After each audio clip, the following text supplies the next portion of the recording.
ఉపరాష్ట్రపతి ఎన్నికకు సర్వం సిద్ధమైంది. రేపు జరిగే ఎన్నికల్లో పార్లమెంటు ఉభయ సభల సభ్యులు ఓటర్లుగా ఉన్నారు.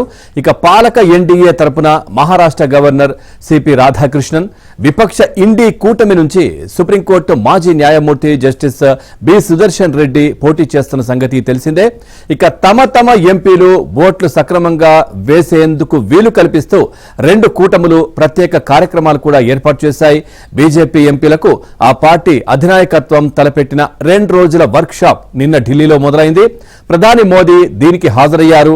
ఇవాళ ఎన్డీఏ ఎంపీలతో కలిసినట్టుగా వ్యూహ రచన చేయాలని బీజేపీ అగ్రనేతలు నిర్ణయించారు.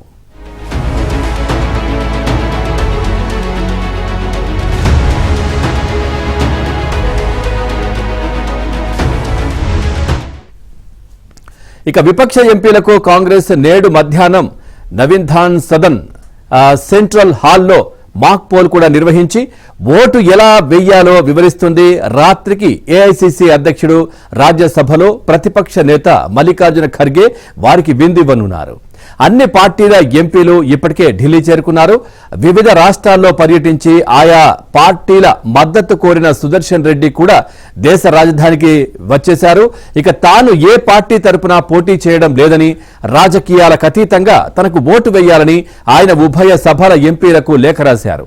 ఈ లేఖకు Rajya Sabha secretary general PC Modi returning అధికారిగా ఉన్నారు. పార్లమెంటు భవనంలోని వసుధలో F101 గదిలో రేపు ఉదయం 10 గంటల నుంచి సాయంత్రం 5 గంటల వరకు పోలింగ్ జరుగుతుంది. సాయంత్రం 5 గంటలకు ఓట్ల లెక్కించి ఫలితం ప్రకటిస్తారు.